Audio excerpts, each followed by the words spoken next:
بالله من الشيطان الرجيم. بسم الله الرحمن الرحيم.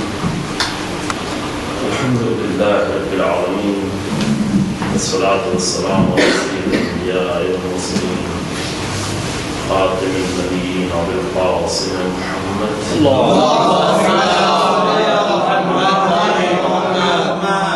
ثم الصلاة والسلام على أهل بيته الطيبين الطاهرين والمعصومين، ولعنة الله على أعدائهم أجمعين.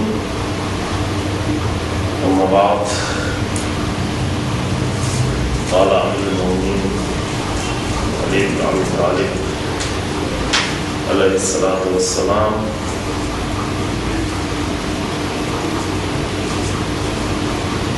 يا قمير بن زياد إن هذه القلوب قوية خيرها أواها، فاحفظ عني ما أقول لك.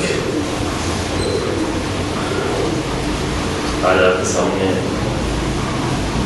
گفتگو سے پہلے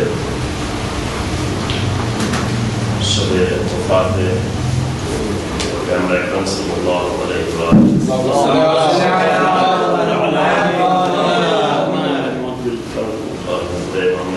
حسن علیہ السلام کی شہادت کی تاریخ ہے. اس تاریخ کی مناسبت سے حاضرات کی خدمت میں تصویر درج کرتے ہیں. اگر آپ میں فرصت ہوئی تو چند کلمات مسائل کی بڑھ جا سکیں انشاءاللہ. ابتداءً سوچ رہا تھا کہ کون سی گفتگو آپ کے سامنے کی جائے، تو فوری طور پر ذہن میں امام علی علیہ السلام کا ایک کلام آیا ذہن میں کہ اس سے استفادہ کریں اس موقع کے لیے. اگرچہ اس گفتگو میں اور بھی کچھ بھی کسی جگہ پر الگ طریقے سے، اور یہ کلام امام علیہ السلام کا اردو میں ہے 147 نمبر کی حکمت، جو اردو ترجمہ ہے اس کی مناسبت سے کیونکہ شاید تھوڑا سا فرق ہو ایک دو حکمت کا. اردو ترجمے میں 147 نمبر کی حکمت کے طور پر بیان کیا ہے کہ امیر المومنین علیہ السلام نے جناب قمیر سے کچھ وصیتیں کی ہیں اور بہت ہی خاص طریقے سے وصیت کی ہے. اس میں کچھ نقطے ہیں جو بہت ہی اہم نقطے ہیں اور مناسب ہیں کہ اس کو جاننا، اس لیے آپ کی خدمت میں اس کا انتخاب کیا گیا. شروع میں کچھ نکات ہے جو کسی حد تک آپ لوگوں نے ایسے سن رکھا ہوگا، تو زیادہ ہمارا تعلق بعد والے کلمات سے ہے کہ شروع کے بھی کلمات پڑھتے ہیں تھوڑا جلدی سے انشاءاللہ. جناب قمیر یہ فرماتے ہیں کہ قال قمیر بن زیاد اخذ بیدی امیر المؤمنین علی بن ابی طالب علیہ السلام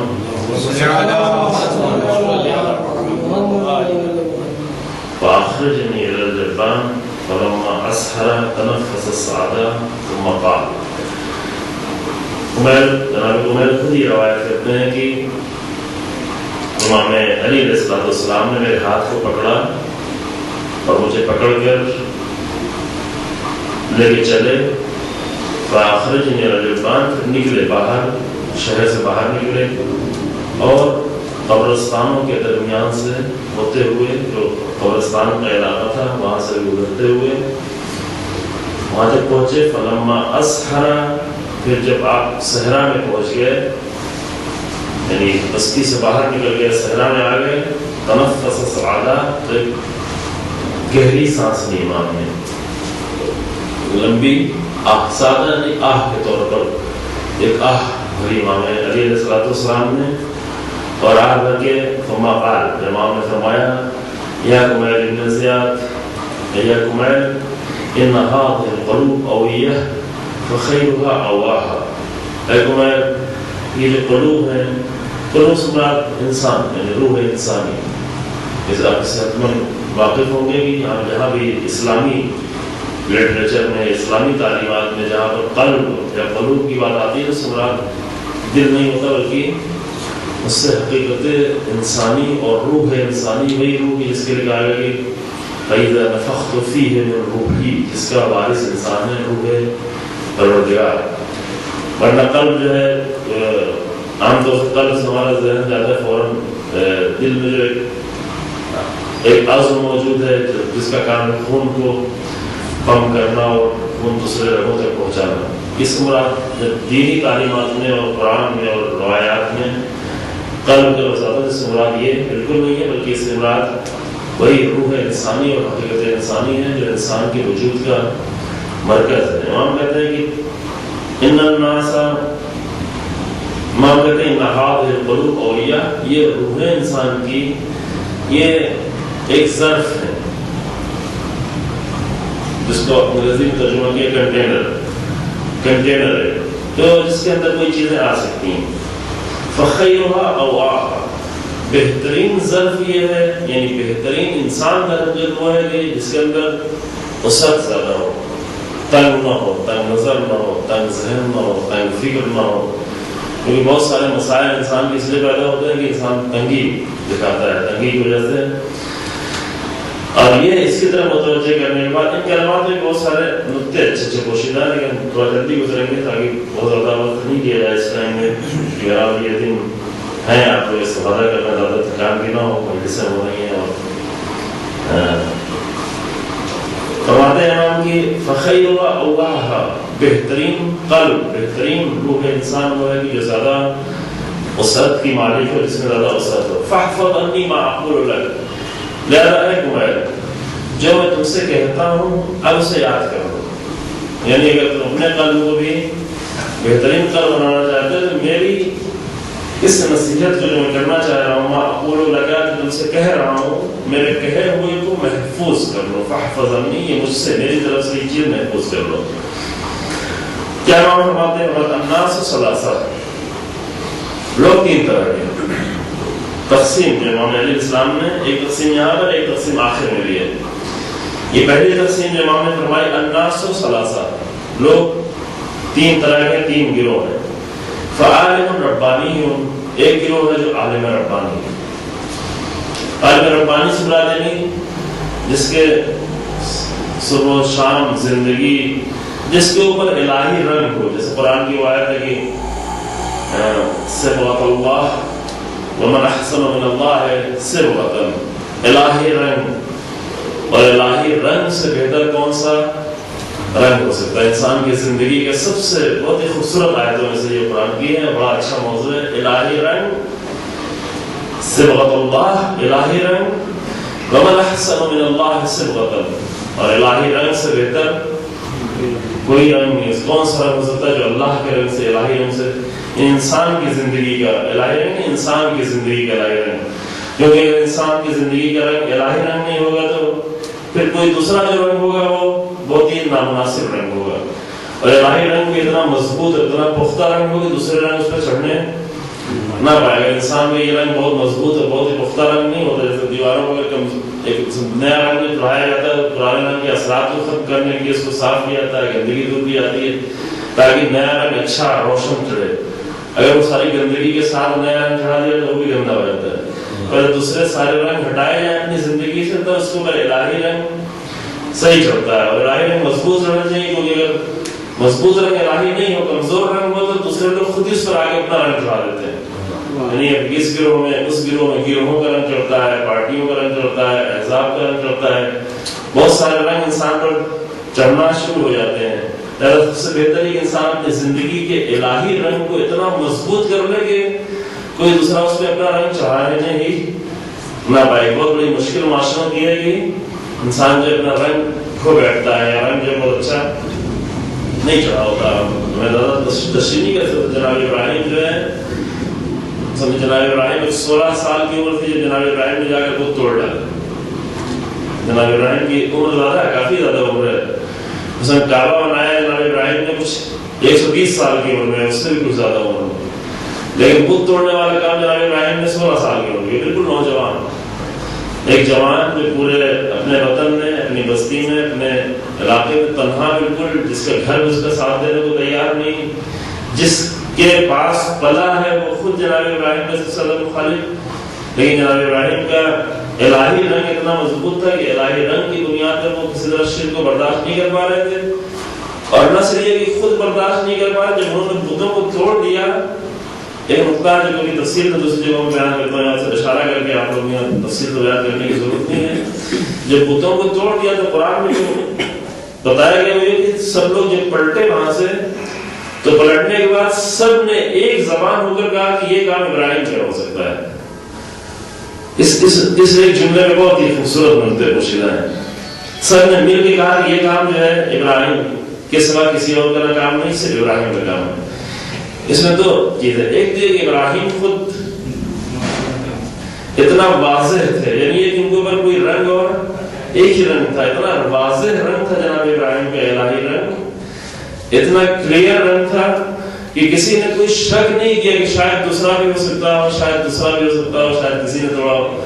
سب نے مل کر کہا کہ ابراہیم، یعنی سب کے لیے 16 سال کی ابراہیم، 16 سال کی عمر میں ابراہیم کا اپنا توحیدی رنگ اتنا مضبوط، اتنا واضح تھا کہ سب کے لیے معلوم تھا کہ یہ اس طرح کا کام اگر ہو سکتا تو ابراہیم کے سوا اور کوئی کام نہیں کر سکتا. بالکل یقینی طور پر سب کہہ رہے، کسی نے کوئی شک بھی ظاہر نہیں کیا.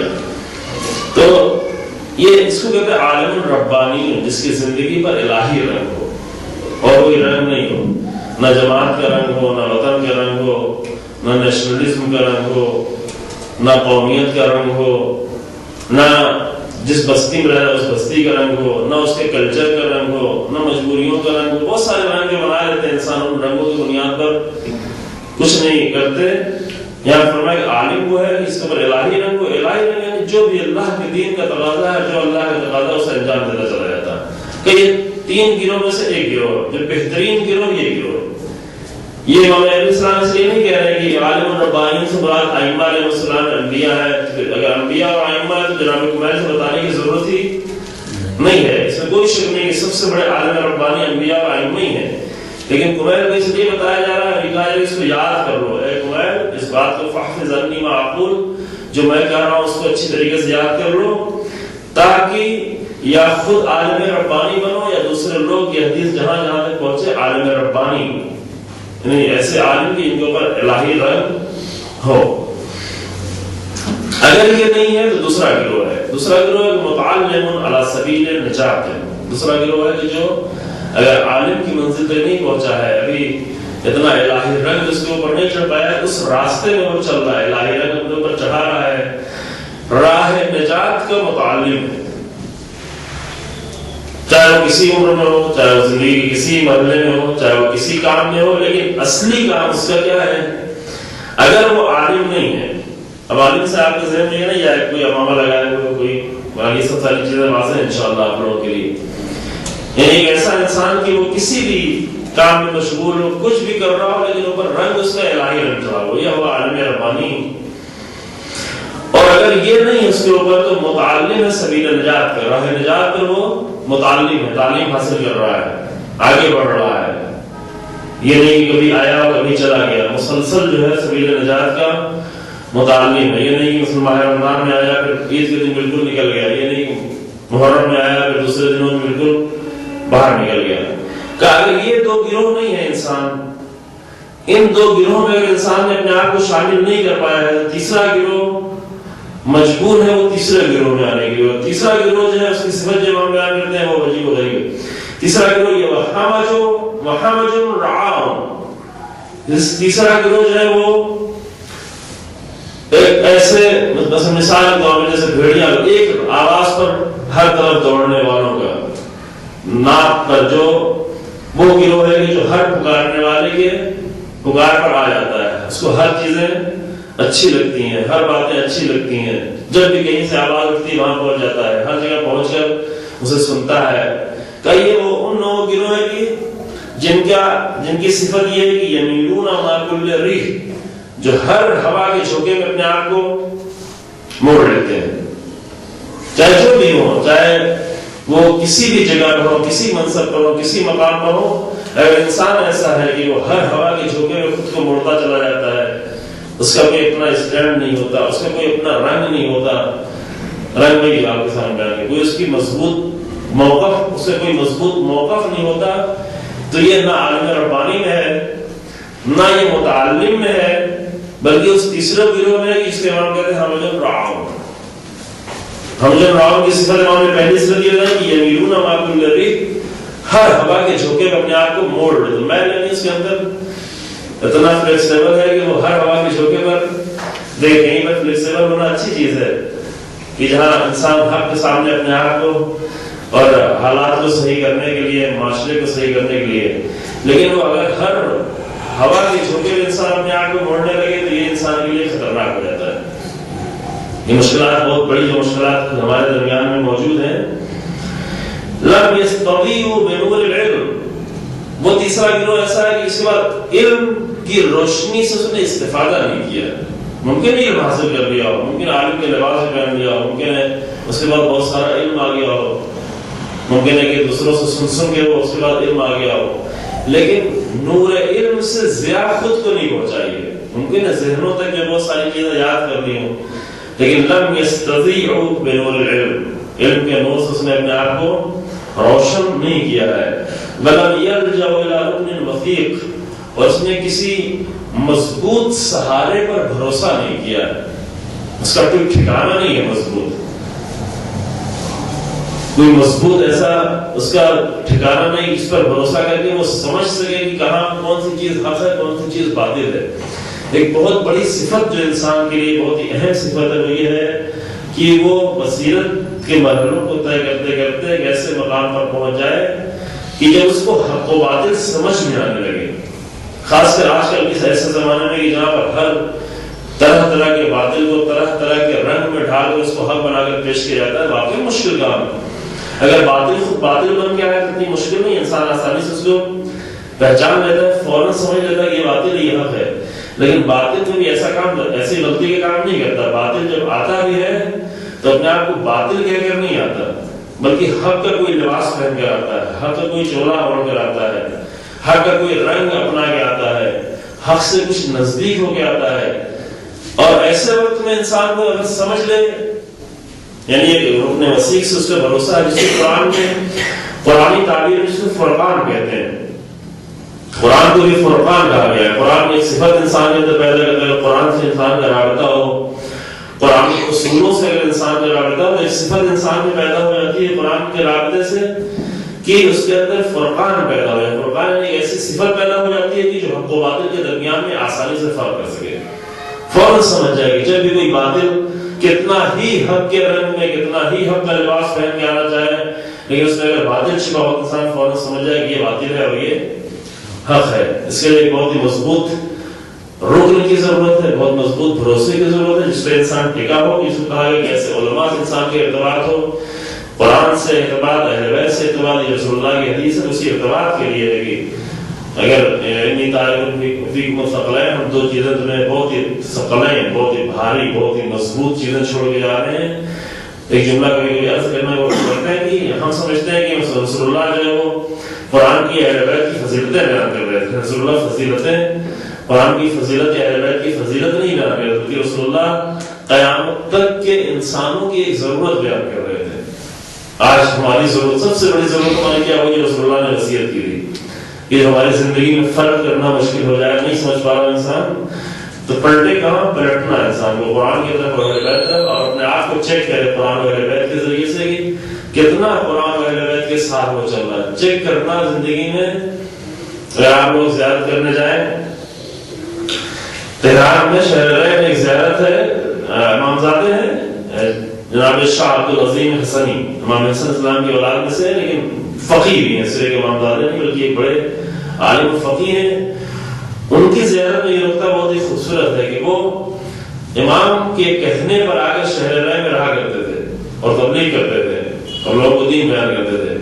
لیکن ایک مدت گزر جانے کے بعد جب واپس جاتے تھے اپنے ملک، اپنے وطن، امام کے پاس جب واپس جاتے تھے تو جو امامزادے بھی تھے، اس ایسے خاندان سے امام سے وابستہ تھے، امام کا خود زمانہ تھا، اور ایک فقیہ بھی تھے، ایک بڑے عالم بھی تھے، لیکن جب ایک مدت کے بعد امام کے پاس جاتے تھے تو جا کے اپنے پورے اعتقادات کے امام کے سامنے بیان کرتے تھے، پیش کرتے تھے.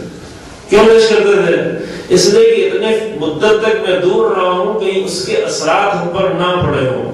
لہٰذا امام کے سامنے پیش کرتے تھے کہ اپنے آپ کو چیک کریں کہ ہم صحیح چل رہے ہیں نہیں چل رہے ہیں. چیک ہو جائے کہ ہم صحیح راستے پہ. بہت ہی اہم نقطہ ہے. اگر ایسے انسان کی زیارت کرنے جائے تو یہ نقطہ وہاں سے لے کے انسان چاہے تو پہلے بھی لے سکتا ہے، کہ یہ نقطہ کہ اپنے آپ کو چیک کرتا رہے انسان کہ واقعی اس راستے پر گامزن ہے یا گامزن نہیں ہے. یہ اچھی فرصت آتے ہیں، اس لیے محرم کے مہینے آتے ہیں، ایام اضحیٰ کے مہینے آتے ہیں. ایک بہت اچھی فرصت ہوتی ہے کہ انسان اپنے آپ کو حسین ابن علی کے اصولوں سے آگے چیک کرے. حسین ابن علی کے اصولوں پر وہ زندگی گزار رہا ہے کہ نہیں گزار رہا ہے. خود ہی یہ کام کریں اگر کوئی دوسرا کرانے والا نہیں ہے. اگر لگ رہا ہے کہ ہمیں یہ کام نہیں کرایا، صحیح پوچھا کہ بہت بڑے پیمانے میں کام ہونا چاہیے تھا، اور بڑے پیمانے پر محرم کو اس طرح سے منایا جاتا ہے کہ تمام مومنین اپنے آپ کو آگر حسینیت کے معیار پر چیک کرتے ہیں. اصلی کام جو ہوتا ہے یہ ہوتا ہے کہ تمام مومنین ایک سال کے بعد آ کر اپنے آپ کو حسینی معیاروں پر اس طرح چیک کرتے کہ حسین ابن علی کے راہ پہ ہم چل رہے ہیں نہیں چل رہے ہیں. لیکن اگر یہ کام ابھی نہیں کرایا جا رہا ہے تو خود ہی کریں. اپنے آپ کو آگر حسینی راستوں کو پہچانے، حسینیت کو پہچانے، اور اسے چیک کریں کہ واقعی حسین ابن علی کا راستے پہ چل رہے ہیں نہیں چل رہے ہیں.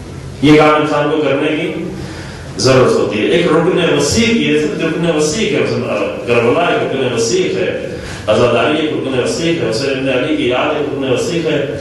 یہ رکن ہے تاکہ انسان اپنے آپ کو مسلسل قرآن کے ذریعے سے، قرآن ایک رکن وسیع ہے، قرآن سے رابطہ کس لیے نہیں قرآن پڑھتا رہے تھوڑا ثواب ملتا رہے، ٹھیک ہے اتنا زیادہ ثواب کی ضرورت نہیں، ماہ رمضان میں ثواب لے لیں گے. ابھی ہم ان نیتوں سے عام طور سے قرآن پڑھتے تو اتنا ثواب کا آدھی بہت زیادہ اسٹور کرنے کی ضرورت نہیں. قانے لوگ ہیں، لوگ قناعت کر لیتے ہیں بولتے ہوتے، اس لیے ہے ہی نہیں قرآن. نہ ایسی قناعت کی ضرورت ہے، نہ اس طرح قرآن پڑھنے کی ضرورت ہے. قرآن اس لیے پڑھا جائے تاکہ انسان اپنی زندگیوں کو قرآن کے مطابق چیک کرتا ہے، قرآن کے اصولوں، قرآن کے معیاروں کے مطابق کیا ہے چل رہے ہیں. قرآن کے مطابق یعنی کہ بار بار رسول اللہ سے ایک مرتبہ نہیں بلکہ کئی مرتبہ یہ جملہ رسول اللہ نے کئی مرتبہ تکرار کیا کہ انی تارک فیکم الثقلین. ایک بار نہیں رسول اللہ نے یہ جملہ تکرار کیا ہے. کیوں تکرار کیا؟ یہ نہیں رسول اللہ فضیلت بیان کر رہے ہیں قرآن بہت بافضیلت ہے، قرآن کو فضیلت بیان کرنے کی ضرورت نہیں ہے، قرآن خود ہی بافضیلت ہے، اہل بیت کو بیان کرنے کی ضرورت نہیں ہے، قرآن خود ہی بہت زیادہ بافضیلت ہے. اس لیے بیان کر رہے تھے کہ انسان آئے اپنی زندگیوں کو قرآن اور اہل بیت یہ دو رکن وسیع کیے ہیں.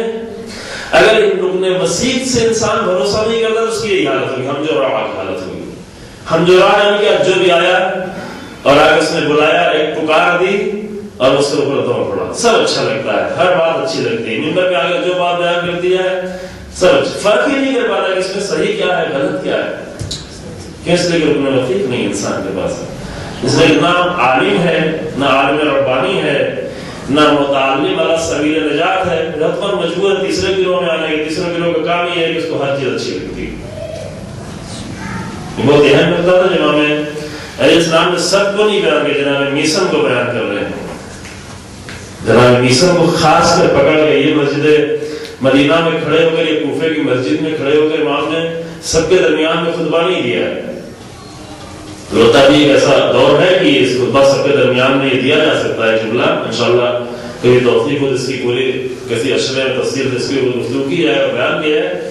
لیکن امام نے خاص طریقے سے میسن کر مجھے پکڑا اور لے کے چلے گئے، باہر چلے گئے، باہر نکلے، قبرستان سے گزرے، صحرا میں پہنچے اور صحرا میں پہنچ کے امام کہہ رہے ہیں کہ میسن یہ یاد رکھو. صرف سنایا نہیں بلکہ فحفظ انی ما اقول ہے، میسن یاد کرنا، بھولنا نہیں. جو بہترین ضرب وہی ہے کہ جو محفوظ کرنے والا ہو، اس کو یاد رکھنا جو میں بات تم کو کہہ رہا ہوں. نہ اس گروہ میں ہونا، اس یا عالم ربانی کے گروہ میں رہنا، یا عالم ربانی کے گروہ میں اگر نہیں آ پائے متعلم والا سبیل نجات کے گروہ میں رہنا. اگر اس گروہ میں نہیں ہو پائے تو تیسرا گروہ بہت خطرناک ہے. اس کی حالت یہ ہوگی، ممکن ہماری نگاہ میں کوئی اتنی بری بات نہیں ہے، امام علیہ السلام کی نگاہ میں بہت زیادہ خطرناک انسان کے لیے کہ جب وہ حق و باطل اور صحیح و غلط کے درمیان میں فرق نہ کر پاتا ہو، ہر آواز پر وہ دوڑتا چلا جا رہا ہو. یہ ایک پیراگراف ہے. دوسرے پیراگراف میں امام علیہ السلام فرماتے ہیں، یہ جملہ میں جلدی سے کر کے آگے بڑھ جاتا ہوں، جو آپ نے سنا ہوا ہے علم اور مال کے درمیان میں امام نے فرق کیا. اتنا سنا ہوا ہے، البتہ وہ اہم چیز ہے. ابھی ایک بہت بڑی رکاوٹ، بہت سارے لوگ چاہتے ہیں علم حاصل کرنا، لیکن بہت بڑی رکاوٹ ان کے علم کے سامنے مال ہے. مال کا کیا ہوگا؟ بہت سارے لوگ ان کو بھی پسند ہے کہ میرا بیٹا ایسا ہو، میں اپنے بیٹے کو پسند ایک عالم بناؤں، ایک ایسا بناؤں کہ جو اچھی خدمتیں انجام دے، جو انبیاء کا کام کر سکے. انبیاء کا کام ہے یہ. ڈاکٹروں کا بھی کام انسان کر سکتا ہے، انجینئروں کا بھی کام کر سکتا ہے، کہ انبیاء کا کام انبیاء کا کام ہے. کبھی کبھی ہماری بھی حسرت ہوتی ہے کہ انبیاء کیوں ڈاکٹر نہیں تھے، انبیاء کیوں انجینئر نہیں تھے، انبیاء کیوں سائنٹسٹ نہیں تھے؟ انبیاء اس چھوٹے کاموں کے لیے نہیں آتے تھے، انبیاء بتاتے تھے، انبیاء سے کوئی آگے علاج پوچھتا تھا بتا دیتے تھے. امام صادق السلام سے متوکل کی ماں اگر علاج پوچھ رہی اس کو بھی بتا دیا، اس کا بھی علاج ہو گیا. لیکن امام نے بیٹھ کے کوئی مسجد میں میڈیکل سائنس کا درس نہیں دیا کہ آج چلو میں تمہیں نئے سبجیکٹ پہ درس دیتا ہوں، جبکہ سارے راز امام کے سامنے کھلے ہوتے تھے. کیونکہ امام ان کاموں کے لیے نہیں آئے، یہ کام دوسرے بھی کر سکتے ہیں، یہ کام بہت سارے لوگ کر سکتے ہیں. امام آئے تھے انبیاء کا کام کرنے کے لیے. ابھی انبیاء کا کام کرنے کی بہت زیادہ ضرورت ہے. دیکھ رہے ہیں ماحول کو، دیکھ رہے ہیں اپنے آس پاس، دیکھیں کہ انبیاء والے کام کی کتنی زیادہ ضرورت ہے. لوگ احساس بھی کر رہے ہیں کہ انبیاء کے کام کی ضرورت ہے، والدین بھی احساس کر رہے ہیں کہ اس کام کی ضرورت ہے، لیکن لوگ جوان خود جانے کو تیار نہیں ہے کام میں، اور والدین اپنے بچوں کو بھیجنے کو تیار نہیں ہے. کیوں؟ رکاوٹ ایک چیز ہے کہ اگر یہ علم کی طرف جائے گا تو مال کا کیا ہوگا؟ مال رکاوٹ بنا ہوا ہے. یہ پتہ نہیں یہاں پہ، لیکن ہم یہ ترجمانی کر رہے ہیں لوگوں کی باتوں کی، ترجمانی ہے. امام نے کیا کہا کہ یا کمیل، دوسرا اہم نقطہ جو امام فرماتے ہیں یہ ہے یا کمیل العلم خیر من المال. کمیل یاد رکھو یہ بھی کہ علم مال سے بہت ہی بہتر ہے.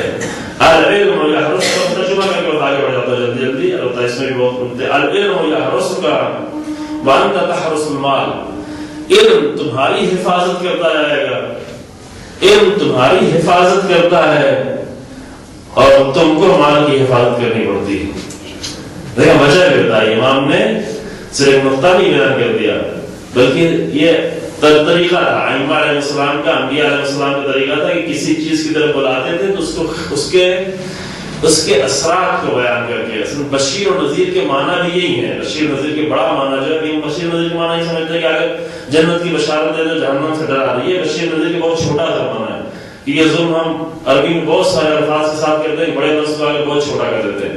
بشیر کا مطلب یہ ہے کہ کسی بھی عمل کے تمام نتائج، اچھے نتائج، کسی بھی عمل کے سارے فلسفے اور سارے فوائد اور سارے اچھے نتائج کو بیان کر دینا یعنی بشارت. ہاں اس کا ایک نتیجہ جنت بھی ہے، آخری ایک نتیجہ جنت ہے. لیکن ہم خالی جنت کی طرف نگاہ دکھاتے ہیں، کہتے ہیں بشیر یعنی کیا؟ یعنی رسول اللہ آئے جنت کی بشارت بات ہے. رسول اللہ آگے جنت ہمیشہ نہیں کرتے تھے. رسول اللہ کیا کرتے تھے؟ اعمال بتا رہے یہ کام کرو کہ اس سے یہ نتیجہ ہوگا، یہ نتیجہ ہوگا، اسی دنیا میں یہ نتیجہ ہوگا. آخرت کا ذکر کیا ہے کبھی کبھی، لیکن زیادہ رسول اللہ کیا بتاتے تھے؟ بشارت اس بات دیتے تھے، ہر عمل کے بہتر نتائج کی بشارت دیتے تھے، نامناسب اعمال کے غلط نتائج سے ڈراتے تھے.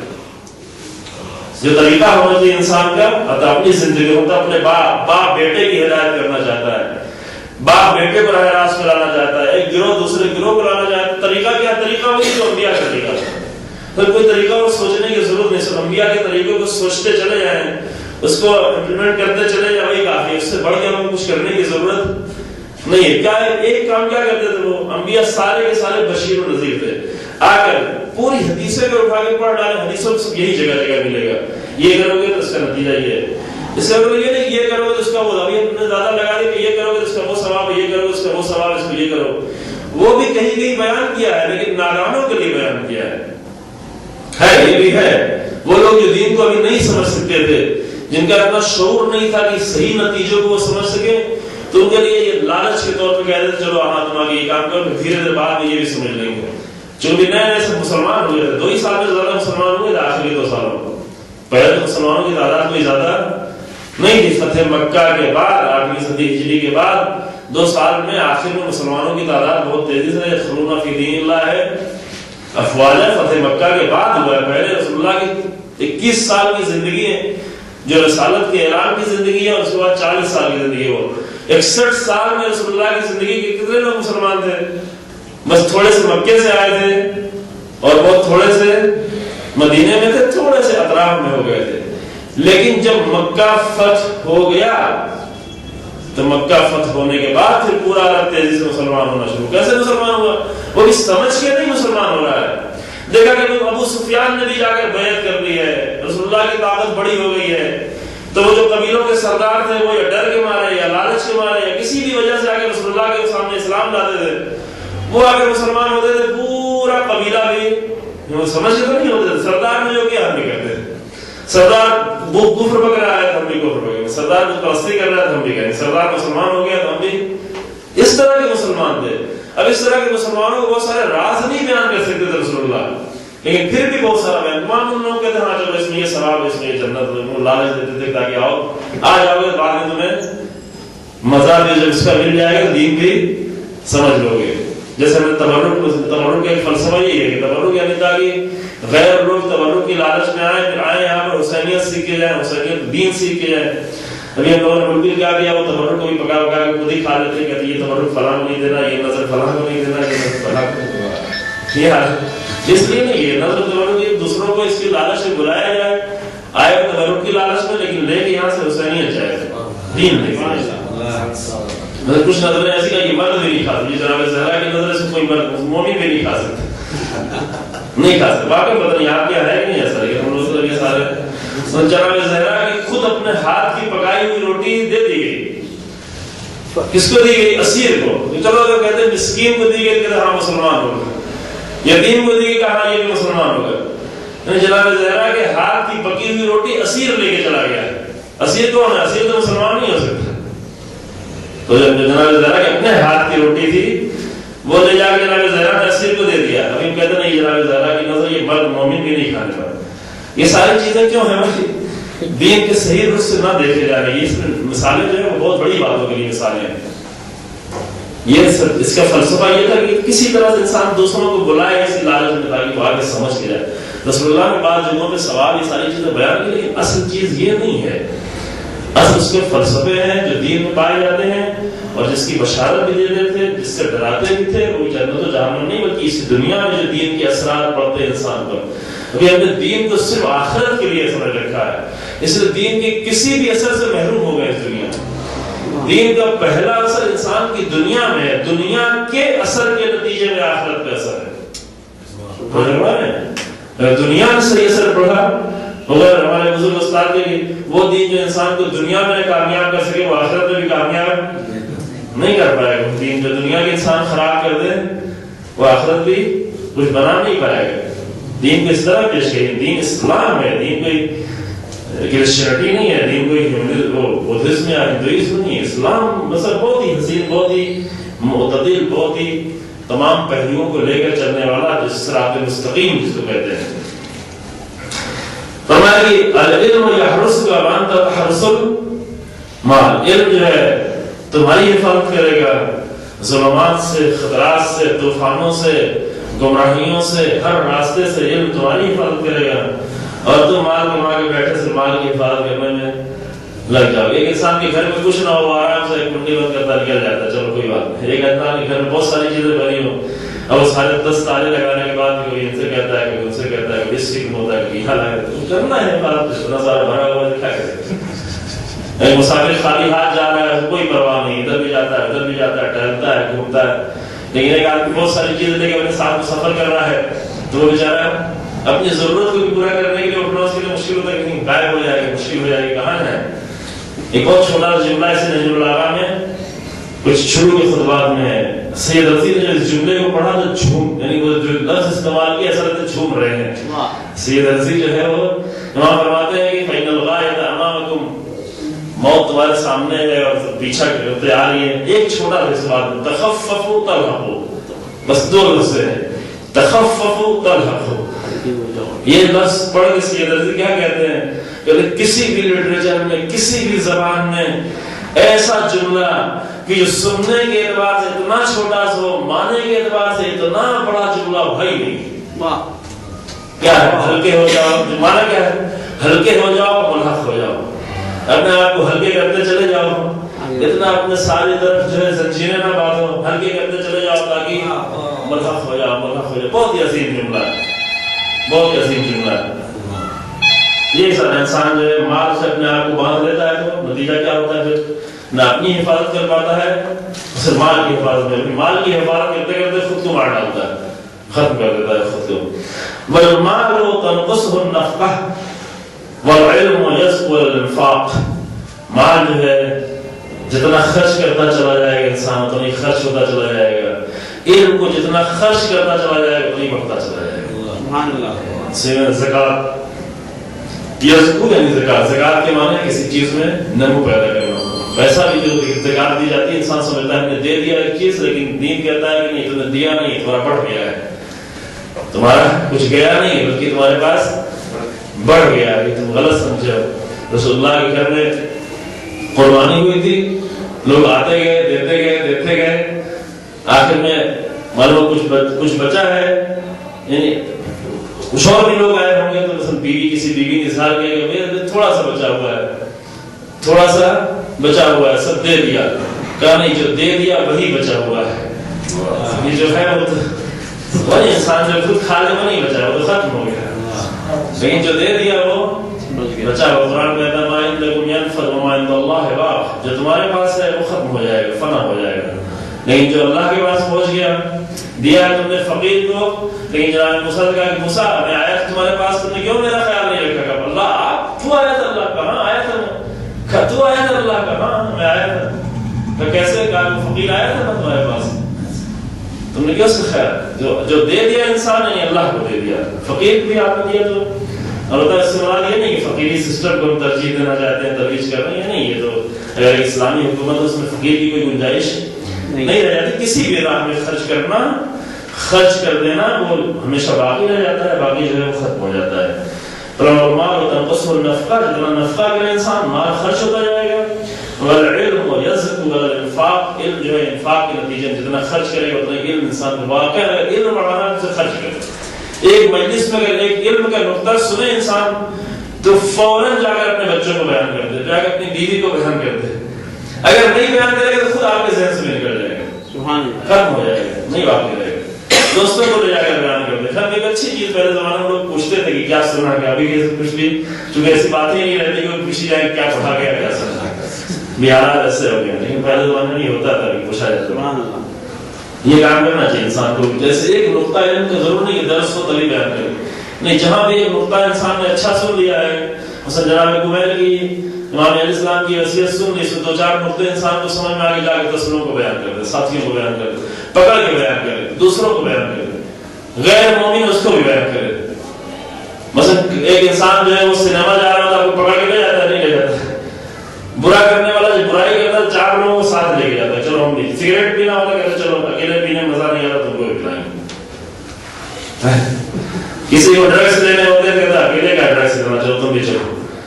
ہر برائی کرنے والا چار لوگوں کو اپنے ساتھ رکھتا ہے، اس کو مزہ نہیں آتا. یا نیکی کرنے والا نماز کا ٹائم مومنین کے درمیان بیٹھا چپکے چپکے چلا جاتا ہے، کسی کو معلوم نہ ہو کہ نماز پڑھو. نہیں، اور بھی لاؤ. واجب نماز کو چھپانا نہیں ہے. مستحب نماز کا کہنا مستحب نماز کو چھپایا نہیں. واجب نماز نے کہا گیا کہ آپ نماز پڑھیں، جماعت میں آگے نماز پڑھیں. واجب نماز کو آپ گھر میں پڑھیں ہی نہ، مسجد میں آگے پڑھیں. مستحب نماز کے لیے کہا کہ مستحب نماز گھر میں پڑھیں، اچھا ہے، چھپا کے پڑھیں. لیکن واجب نماز کے لیے کہ آپ واجب نماز مسجد میں پڑھیں، جماعت میں نہ پہنچے پھر بھی مسجد میں پڑھیں. مثلا ایک رات لوگ یہ بتاتے ہیں کہ ظہر کی نماز، مثلا صبح کی نماز اور مغرب و عشاء کی، روایت کی بات نہیں کر رہا ہوں کیونکہ یہ معلوم نہیں ہے کسی کو، لیکن مغرب اور صبح کی نماز اور عشاء کی نماز بلند نماز پڑھنے کی راز یہ ہے کہ چونکہ وہ اندھیرے کا وقت ہوتا ہے. اور ہم ابھی اگر اندھیرے میں پڑھ رہے ہیں، ابھی تو صبح کی نماز عام طور سے اجالے میں پڑھتے ہیں لوگ، لیکن عام طور سے ٹائم جو اندھیرا ہے تو اندھیرے میں بلند نماز پڑھا جائے. چھپانے کی چیز نہیں واجب نماز ہے نا. ظہر میں خود ہی اجالا رہتی ہے، کوئی مسئلہ نہیں. آپ جو ہے مثلا ضروری نہیں کہ اس ایک رات، بہت سارے راز اس میں ہو سکتے ہیں، لیکن علماء نے ایک رات کی بیان کی. تو برائی کرنے والا ہمیشہ ساتھ میں لوگوں میں چلتا ہے، اچھائی کرنے والا چھپکے چھپکے جو اچھائی کرنے چلا جاتا ہے. اچھائی کی علم کی باتیں معلوم چلتا ہے سب کو. یہ حکمت کی باتیں ہیں، حکمت کی باتیں کسی کے لیے مخصوص نہیں ہوتی. حکمت کہیں بھی ڈالی جاتی ہے. البتہ جو حکمت پہنچے گی تو انسان کے اندر حکمت پیدا بھی ہوگی. امام علیہ السلام فرماتا ہے کہ منافق کے بعد حکمت جا کے اسے بھی لے لو. خذ الحکمت ولو من اہل النفاق، اہل نفاق کے پاس بھی حکمت جا کے اسے اٹھا لو، سنبھال لو. صحیح المال یزول بزوالہ، وہ جو مال کے نتیجے میں جو بنتا ہے، مال کے جو اثرات ہوتے ہیں، مال بھی ختم ہو جانے سے اثرات بھی. مال کے نتیجے میں انسان کو عزت ملی ہے، مال ختم ہو گیا فوراً عزت بھی چلی جاتی ہے. مال کے نتیجے میں بہت پہچانا جا رہا ہے، مال ختم ہوا وہ بھی چلا جاتا ہے. صحیح المال جتنے بھی ہیں وہ ختم ہو جاتے ہیں، لیکن صحیح العلم کبھی ختم، علم کے اثرات انسان کے ختم ہو جانے سے بھی نہیں ختم ہوتے. یا کمال ابن زیاد معرفت العلم دین یدان بہ، علم کی معرفت، علم کو سمجھنا ایک ایسا دین ہے کہ جس کے ساتھ اقتدا کی جاتی ہے، جس کے ساتھ زندگی گزاری جاتی ہے. بہی یکسب الانسان، جلدی جلدی اس جملے کو کہہ کے گزرتا ہوں تاکہ آخری جملہ آپ کے سامنے پیش کر سکوں. بہی یکسب الانسان الطاعت فی حیاتہ وجمیل الحدود حدوث بعد وفاتہ. علم کے ذریعے سے انسان اطاعت حاصل کرتا ہے اپنی زندگی میں. اطاعت جب تک علم نہیں ہوگا انسان کے پاس اطاعت نہیں آ سکتی. یہ اتنی ساری اطاعت کی مخالفتیں جو ہو رہی ہیں ہمارے معاشروں میں، نتیجہ یہ کہ جاہل ہیں ہم، حالت بہت زیادہ ہمارے اندر. امام علیہ السلام سے کسی نے پوچھا کہ عقل کیا ہے؟ فرمایا العقل ما عبد به الرحمن واکتسب به الجنان. عقل یہ کہ جس کے ذریعے سے اللہ کی بندگی کی جائے. اگر اللہ کی بندگی کہیں نظر نہیں آ رہی یعنی احمق لوگ ہیں ہم لوگ. امام علیہ السلام کے لفظوں میں احمق لوگ ہیں. اگر بندگی پروردگار نظر آئے حماقت ہے یہ کہ اگر بندگی پروردگار ہے تو یہ عقل کا نتیجہ ہے اور کم سے کم اس کے ذریعے سے جنت مل جاتی ہے. تو کسی نے پوچھا کہ وہ معاویہ کے پاس کیا ہے جو بہت مشہور ہے، بڑا ہی ہوشیار آدمی ہے. تو انہوں نے کہا یہ عقل نہیں ہے، دل کا نکرا و شیطان. یہ ایک طرح کی چالاکی ہے، ایک طرح کی شیطنت ہے. یہ ہر چالاک انسان عقلمند نہیں ہوتا. یہ دھوکا ہوتا ہے کہ انسان کو یہ چالاک کو عقلمند سمجھنے لگتا. ہر چالاک انسان عقلمند نہیں ہوتا. وہ انسان عقلمند ہے کہ جس کی عقل اسے بندگی کے راستے میں آگے لیتی چلی جا رہی ہے. اگر راہ بندگی میں قدم آگے نہیں بڑھ رہا ہے تو ممکن ہے چالاک ہو لیکن وہ عقلمند علی بن ابی طالب کی زبان میں عقلمند نہیں ہے. سبحان اللہ. امام فرماتے ہیں کہ اطاعت حاصل ہوتی ہے علم کے ذریعے سے زندگی میں، اور وفات کے بعد اس کو بہترین ناموں سے یاد رکھا جاتا ہے علم کی بنیاد پر. یا العلم حاکم والمال محکوم علیہ. علم ہمیشہ حاکم ہوتا ہے، علم حکومت کرتا ہے، مال کے اوپر ہمیشہ حکومت کی جاتی ہے. یا یہ بہت اچھے جملے ہیں، ان سارے جملوں پر ٹھہرا جا سکتا ہے تھوڑی دیر کے لیے، لیکن ہم چاہتے ہیں کہ اگر آپ لوگ بہت ساری چیزیں سمجھ بھی رہے ہیں الحمدللہ، جلدی جلدی گزر رہے ہیں. یا ہلک خزان الاموال. ایک موبائل سمجھ لو مال کو اکٹھا کرنے والے ہلاک ہو گئے، ہلاک ہوتے چلے گئے. خاص کر کے کمزور انسان بھی اور مال اکٹھا کر رہا اس کے بہت ہی زیادہ خطرہ ہے. اگر مضبوط انسان ہو تو مسئلہ نہیں ہے. مضبوط انسان جناب سلیمان کی طرح سے مضبوط تو کہہ سکتا ہے پوری دنیا کی حکومت مل جائے تو کوئی مسئلہ نہیں ہے. لیکن اگر کمزور انسان ہے تو کمزور انسان کے پاس مال آ جاتا ہے، اس کی دین بھی چلا جاتا ہے، سب کچھ چلا جاتا ہے، غیرت، شرافت، عزت، بہت ساری چیزیں کھو بیٹھتا ہے انسان، اپنے شناخت کو کھو بیٹھتا ہے. یا ہلک خزان الاموال هم احیاء. مال اکٹھا کرنے والے ہلاک ہو گئے حالانکہ وہ زندہ ہیں، چل رہے ہیں، سانسیں لے رہے ہیں، حرکت کر رہے ہیں، لیکن پھر بھی ہلاک ہو چکے ہیں. امام کہہ رہے ہیں ہلاک ہو چکے ہیں، وہ یہ نہیں کہ بعد میں ہلاک ہوں گے. ہلکا پاسٹ یعنی پاسٹ کا یہ صیغہ ہے. ہلک خزان الاموال ہلاک ہو چکے ہیں، وہ احیاء دہاڑے کے اگرچہ وہ سانس لے رہے ہوں، زندہ ہوں، حرکت کر رہے ہوں. والعلماء باقون ما بقي الدهر. لیکن علماء جب تک زمانہ باقی ہے وہ باقی ہے. ٹھیک ہے ممکن 100 سال کے بعد ایک آدمی کو شیخ مفید کو آج بھی یاد کر رہا ہے انسان، شیخ مفید کو آج بھی یاد کر رہا ہے. کس بنیاد پر؟ اس لیے ایک بنیاد یعنی علم کے وارث تھے، وہ انبیاء کے علم کے وارث تھے. ممکن ہے کسی کو اتنا علم نہ ہو، بھلا بھی دیا گیا ہو. اس میں بہت سارے انبیاء جن کو لوگ یاد نہیں کر رہے لیکن وہ سب علماء تھے، ان کو یاد نہیں کر رہے لیکن ان کے اثرات ہیں. ان کے لیے ضروری نہیں کہ نام سب کا یاد رکھا جائے، ان کا اثر باقی ہو یہی کافی ہے ان کی بقا کے لیے. آپ نے ایک مطلب جا کے کسی دوسرے کو بیان کر دیا ہے، وہ مطلب آگے بڑھ گیا، دوسرے سے تیسرے تک پہنچا، چوتھے تک پہنچا. آپ کو کبھی بھی نہ یاد کیجیے کوئی مسئلہ نہیں، لیکن پھر بھی آپ باقی ہیں، آپ کی بقا ہے. اس سے روایت کو ترجمہ کر رہا ہوں.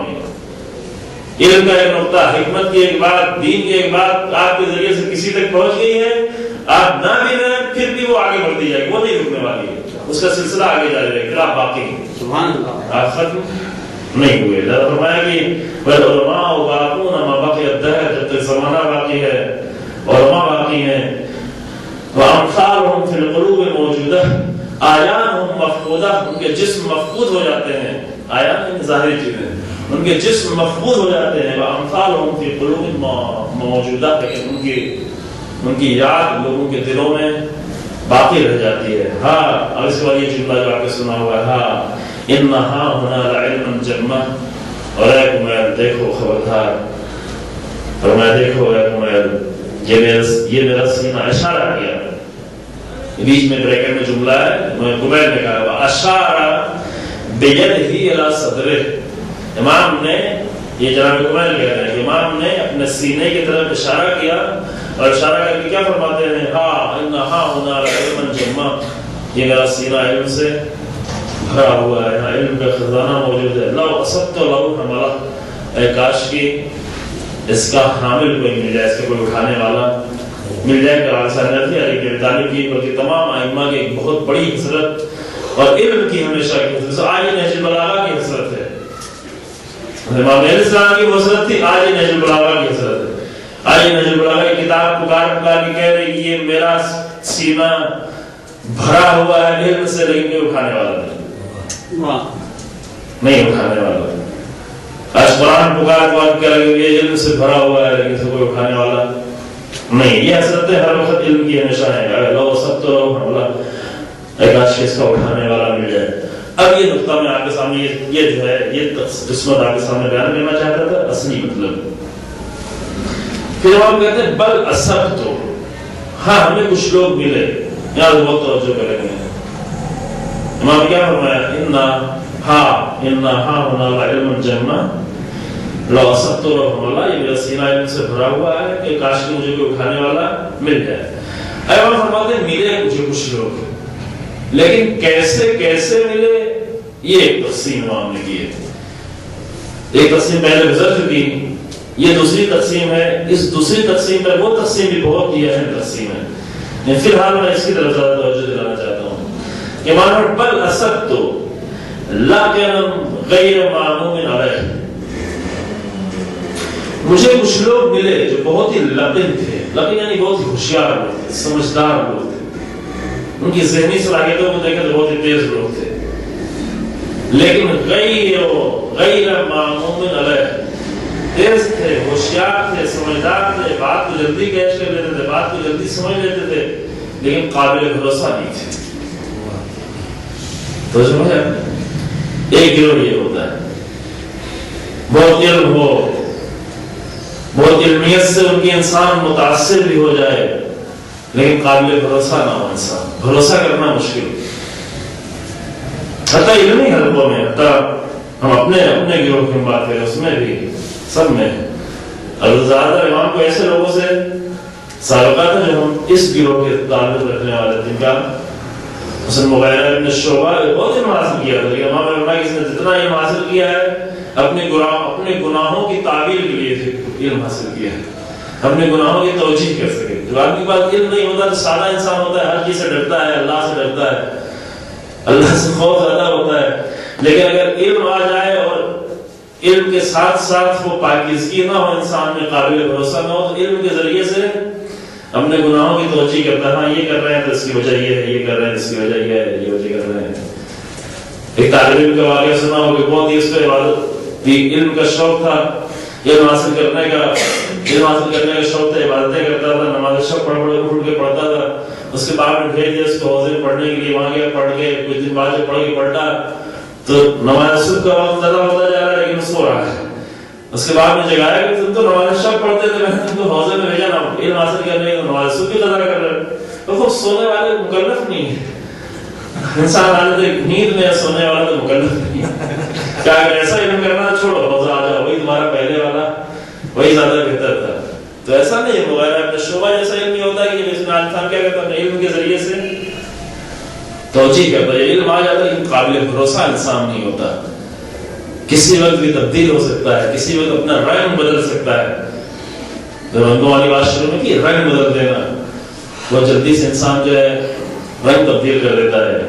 تو ایک گروہ یہ ملا، اس پر بہت زیادہ ٹھہر سکتے ہیں، بہت ہی اہم نقطہ یہ ہے لیکن اتنی سے بل اصبت لقنا غیر معموم به غیر معموم علیہ، ایسے لوگ ملے جو بہت ہی ہوشیار، بہت ہی سمجھدار، بہت ہی ذہین، لقین بہت ہی ذہین لوگ تھے، ذہین تھے، ان کی ذہانت اچھی تھی، لیکن قابل بھروسہ نہ ہونا یہ اچھا نہیں تھا۔ مستعملا آلۃ الدین الدنیا، ان کی صفتیں کیا ہوتی ہیں ایسے لوگوں کی جو بھئی رکن وسیع جن کے پاس نہیں ہو اور مضبوط موقف ان کا نہیں ہو، ابراہیمی موقف ان کا نہیں ہو تو وہ لوگ قابل بھروسہ نہیں، اگر چیز ان کے پاس ہے۔ کئی کی صفت یہ ہے کہ مستعملا آلۃ الدین الدنیا، وہ دین کو صرف دنیا حاصل کرنے کا ذریعہ بنا لیتے ہیں۔ دین کیوں ہے ان کے پاس، دین کیوں کرتے ہیں؟ تاکہ اس کے ذریعے سے دنیا مل جائے۔ یاد اللہ ہے، علامہ محمد حسن طباطبائی کا جملہ ہے کہ دنیا ہر حالت میں بری ہے، لیکن سب سے بری دنیا وہ ہے جو دین کے ذریعے سے حاصل کی ہے۔ ایسے انسان دنیا کے پیچھے پڑ جائے، دیکھو ذمہ داری ادا کرنا وہ دنیا نہیں ہے، وہ دین ہے۔ گھر کی ذمہ داری، بچوں کی ذمہ داری، بیوی کی ذمہ داری، ایک اچھا سماج، ایک عزت کی زندگی، یہ دنیا نہیں ہے، یہ سب دین ہے۔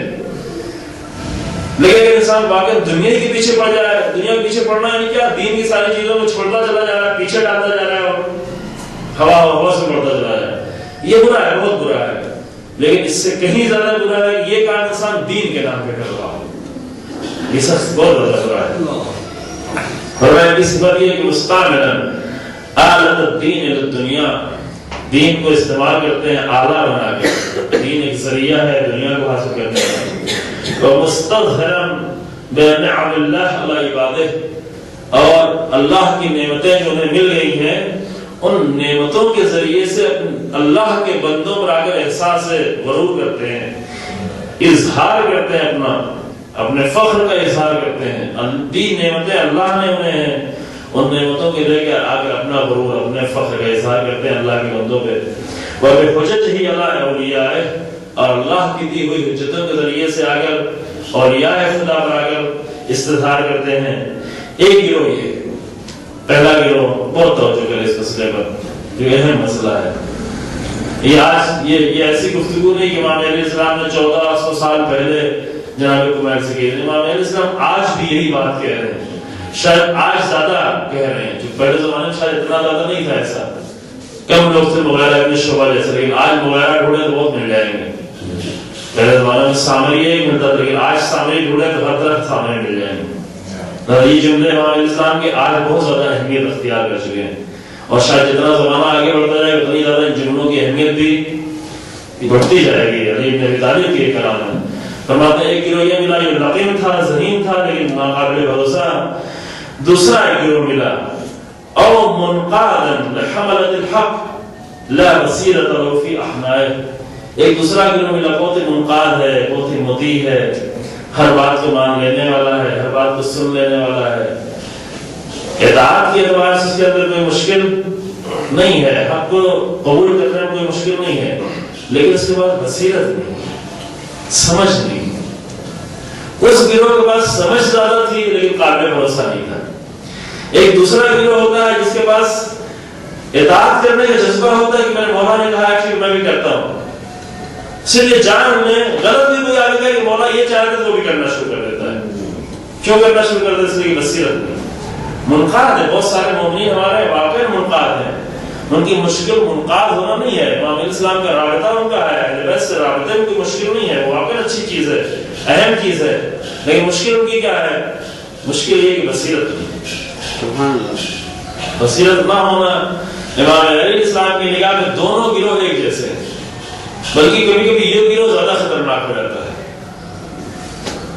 یہ گروہ جو منقاد اللہ بھی کر سکتا ہو، علی بھی کر سکتا ہو، لیکن بصیرت کے بغیر کر رہا ہو تو یہ گروہ کبھی کبھی زیادہ خطرناک ہو جاتا ہے۔ اسی لیے جنگ صفین میں جو لقین لوگ آئے ہوئے، ہوشیار لوگ آئے تھے، ہمارے آج جیسے ہوشیار لوگ، وہی ہوشیار یعنی وہی غیر قابل بھروسہ لوگ، جن پر ذرا بھی، جن پر شیطان سے بھروسہ کر سکتا تھا کوئی بھروسہ نہیں کر سکتا تھا، وہ لوگ آئے تھے۔ ان سے جو جنگ ہوئی تھی امام علیہ السلام کی، کئی مہینے تک جنگ چلی، آپ کو معلوم ہو جنگ صفین، اس جنگ میں وہ سارے دستور تھے کہ جو بھاگ رہا ہے اسے نہیں مارو، جو پیچھا کو کر رہا ہے اس کے اوپر حملہ نہیں کرو۔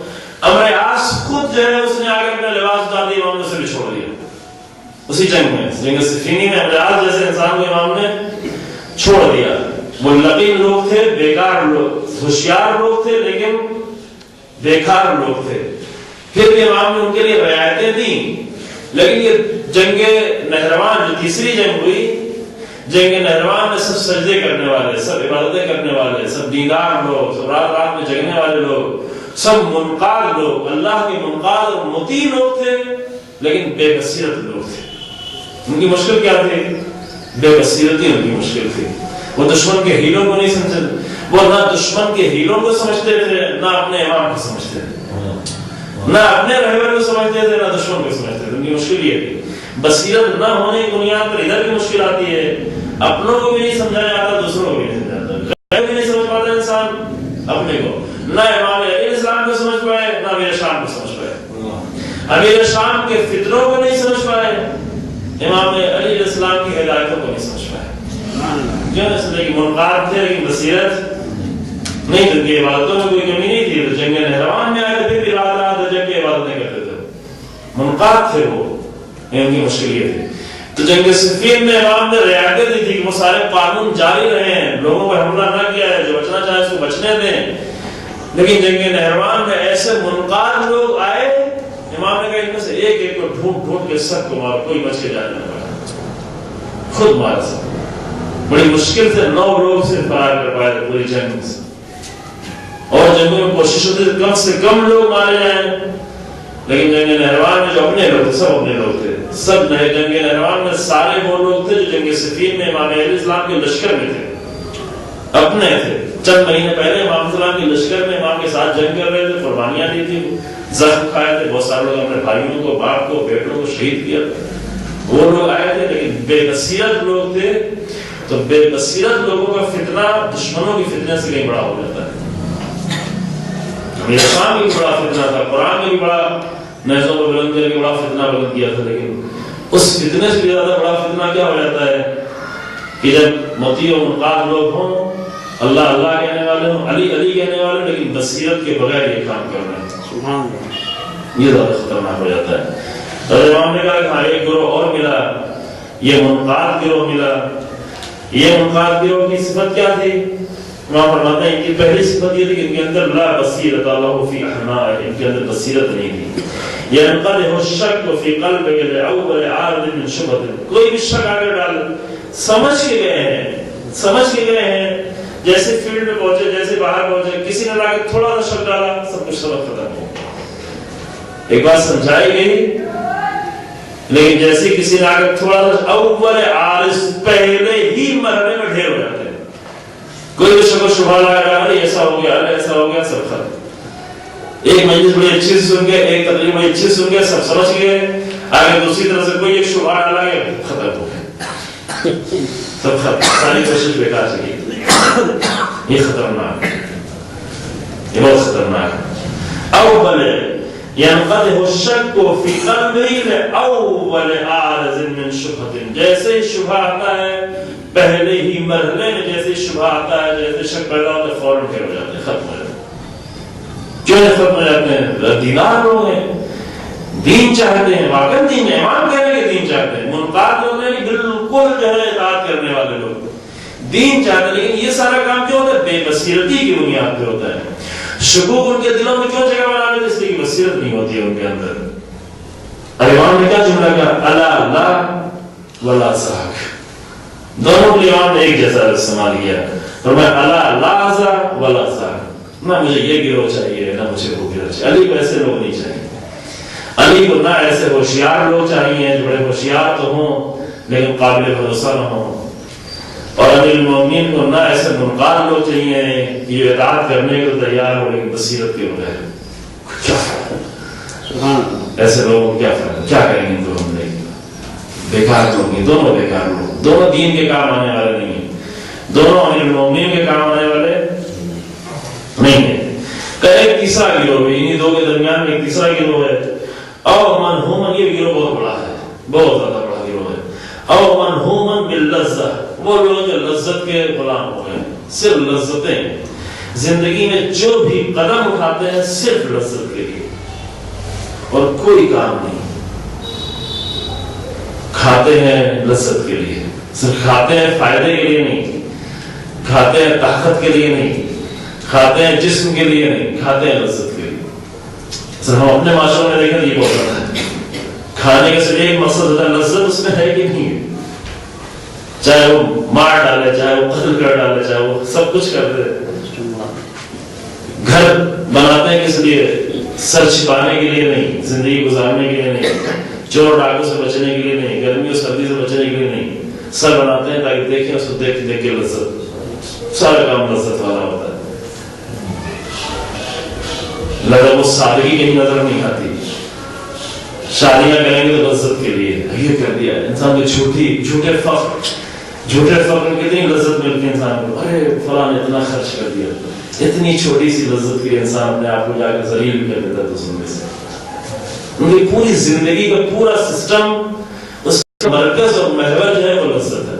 اور لذت بھی کون سی ہے؟ یہ بیکار لذتیں ہیں، لمحے کی لذتیں ہیں، ثانیے کی لذتیں ہیں. لذتوں بھی ایک فلسفہ ہے، بڑی بڑی لذتیں بھی ہیں جو کبھی جانے والے نہیں. اس میں علم، ایک حکمت انسان کو مل جائے، اس حکمت کی لذت یہ لمحوں والی لذت نہیں ہے. زندگی بھر انسان کو جب بھی لذت نگاہ، جب بھی حکمت یاد آئے گی، جب بھی اس حکمت پہ عمل کرے گا، انسان کو لذت محسوس ہوگی. یہ نہیں لذت ہے، لیکن یہ لذت نہیں، بلکہ وہ شہوانی لذتوں میں، خواہشات والی لذتوں میں اس طرح اپنے آپ کو غرق کر رکھا ہے کہ اپنی پوری باغڈور انہوں نے جس کو سلسل قیاد للشہوہ، اپنی باغڈور انہوں نے پکڑا دیا شہوت کے ہاتھ میں. شہوت جدھر جدھر لے کے جاتی ہے ادھر انسان جاتا ہے. جو دیکھنے کو کہتی ہے وہ دیکھتا ہے، جو کرنے کو کہتی ہے وہ کرتا ہے، جس طرح کھانے کو کہتی ہے کھاتا ہے، جس طرح سونے کو کہتی ہے. یہ ساری لذتیں انسان کئی گروہ یہ بھی ہے. تیسرا گروہ یہ رسم کسی لائق نہیں. ان کے دماغ میں کہا کہ لا ذاک ولا ذاک، لا ولا ذاک. ان کے دماغ میں یہ تو ایسے لوگ ہیں اور مغرمن بالجمع والادخار، خالی اکٹھا کرنا. ایک گھر بنا لیا، 2 بنا رہا ہے، 4 بنا رہا ہے، 10 بنا رہا ہے، اس شہر میں، اس شہر میں، ہر شہر میں. انتہا نہیں ہے کوئی. کتنا جمع کرے گا انسان، کتنا جمع کرے گا؟ ادخار کیا کرے گا؟ صرف اسی میں پوری زندگی، اور اسی کو دیکھ دیکھ کے لذت، سوچ کے لذت محسوس کرتے ہیں کہ آج ہمارا بیلنس اتنا ہے، کل اتنا تھا، آج اتنا ہو گیا، اتنا ہو گیا. کچھ زیرو بڑھ جاتے ہیں بہت خوشی ہوتی ہے، کچھ زیرو گھٹ جاتے ہیں بہت افسوس ہونے لگتا ہے. کیسی ان کی لذتیں اسی میں پوری پڑی ہوئی ہیں. لیس من روات الدین فی شیء، کسی بھی چیز میں دین کی رعایت، ریڈ لائن کے لیے کوئی ہے ہی نہیں. کوئی چیز ایسی نہیں ان کو روکنے والی. لذت کے راستے میں پڑے ہیں، اس راستے میں دین آ رہا ہے تو پامال کرتے چلے جائیں گے. رشتے آ رہے ہیں پامال کرتے جائیں گے، پڑوسی آ رہے ہیں پامال کرتے جائیں گے، ماں باپ بھی آ جائیں ان کو بھی پامال کر دیں گے، عزیز آ رہے ہیں پامال کر دیں گے. کسی بھی طرح کی کوئی بھی چیز راستے میں آ جاتی ہے، سب کو پامال کرتے ہیں. کسی بھی چیز کی رعایت نہیں کرتے ہیں. دین کے کسی انسان کی زندگی کی جو ریڈ لائن سمجھیے وہ دین ہے. کچھ بھی کام کرنا دین کے اصولوں کے ساتھ، کتنا اچھا بھی کام کرنا ہے، لیکن یہ نہیں غلط طریقے سے ہم اچھے کام کریں. یہ اسلام اجازت نہیں دیتا. ریڈ لائن ان کی کوئی نہیں ہوتی، وہ صرف لذتوں کو سمجھ رہے ہوتے ہیں. اگر وہ شیء شبہا بہم الانعام الصائمہ، حیوان تشبیہ دیکھا ان کی یہ بہت زیادہ قریب ہے ان حیوانوں کے جو چلنے والے حیوان ہیں، جانوروں کے، انعام کے لوگ ان سے بہت زیادہ نزدیک ہیں.